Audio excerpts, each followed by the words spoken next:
Pinnacles National Park in the Chaparral parking lot. The time is around 6:30. We're looking at the pinnacles right there, and I'm looking at my watch right here. I've got a compass right here. See? What I'm thinking is we're looking southeast, and we know that the Milky Way usually comes up around the southeast. So what we want to do here is I've got the photo pills, the night AR, and I'm looking toward it. I'm covering up the lens so I don't see it. And if you can see right there, you can see the Milky Way core is below the horizon, but it should be coming up later around 10:30 tonight. What I've done with photo pills is I created a point of interest for this parking lot, and I made a plan for tonight. Pinnacles, Chaparral, right here. This is north this way. I'm having it point north here. So here we are, we're looking at the pinnacles, and you can see the Milky Way core right here. So that's looking southeast and about 10:30 tonight. So that's what we want to take a picture of tonight. But before that, we're going to do some nice sunset shots. We've got the sun behind us, which is great. And we'll do some foreground shots to expose properly for star tracker photos of the Milky Way. Because when we run the star tracker, the Milky Way will be still, but the landscape will be moving. So we can take pictures of the foreground earlier and expose it, and then combine it in post-processing. And then we can do some normal photography of the Milky Way without the star tracker.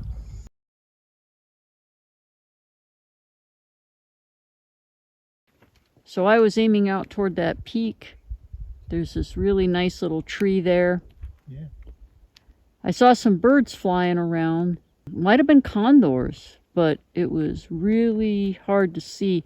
Earlier I saw some turkey vultures floating around near the parking lot, but I saw some birds circling. They were just really tiny up there from the distance, and I was zoomed all the way in at 400. And I got them on my photo, but it's just that they're so far away that I could try zooming in when I'm at home. I can't tell if they were in focus. It's just very difficult.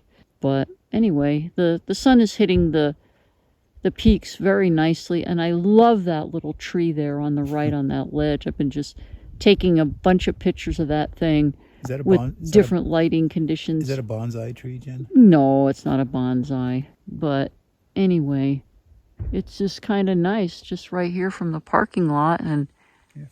I got my camera here, and so we're just waiting for the sun to go down so we can do some star shots. So how are things going, Warren? Oh, they're going great. Yeah, what are you getting? I took some sunset shots where the sun is just hitting the tops of the mountains. And it's just nice, kind of an orange glow. Yeah. But we probably got maybe another 10 or 15 minutes left.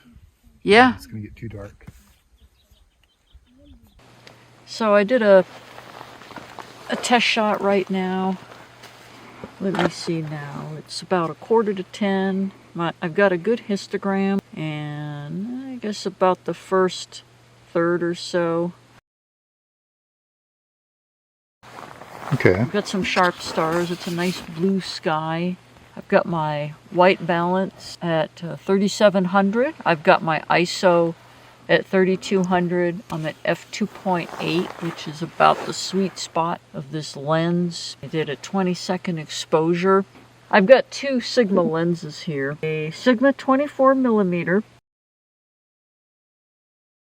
It is a 1.4.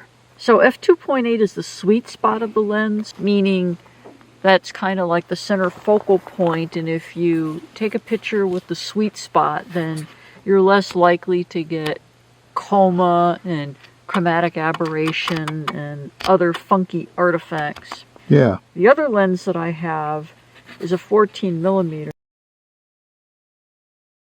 It's like a fisheye. That's an f1.8, and its sweet spot is about f3.5.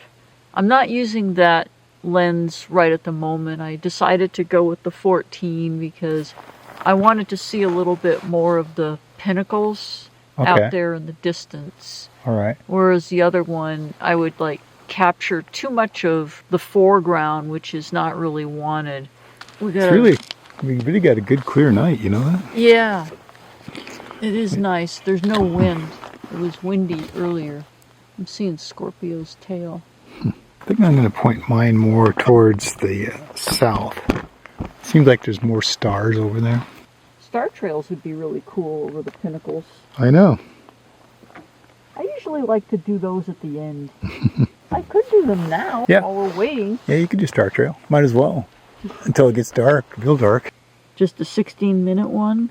Yeah. I'm going to go into bulb mode. I'm going to start exposing now. You got the intervalometer. Yeah. Wow, it is clear, isn't it? Yeah, it's beautiful. So I'm exposing a minute and then wait 2 seconds. Right. And then do another minute and it's going to be a 16-minute star trail. In about a minute, that thing is going to... Yeah. Yep, it's working. Good. There's a plane. I hear the plane, but I don't see it. Oh, there, now I see it. East, southeast. Of course, it's right in the middle of my exposure. I like star trails when there's some kind of a composition. Yeah. I'm facing south. Okay. It's not going to be circular, right? Right. But that's okay. Yeah. Now the exposures are going to be darker because it's starting to get darker. Mm-hmm. It's 10 o'clock roughly. Yeah, I figure it's good to do the star trail now before the Milky Way comes up.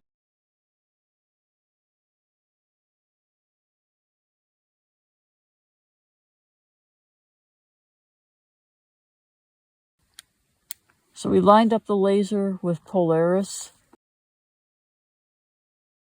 We've got this scope here, and it's at a right angle so we don't have to break our backs trying to get under it. And so what we're doing there is we're looking at the reticle, and what we're trying to do is adjust the tripod to make this reticle that we see inside here match what is showing up on the polar clock utility. Okay. So you can see here 0 degrees, and it's like 1, 2, 3 tick marks off. So what we do is, while we look through here, we adjust fine adjustments on the tripod to make the reticle that we're looking at in this scope match this on the app. Okay. And so that's what we just did All right. with this app.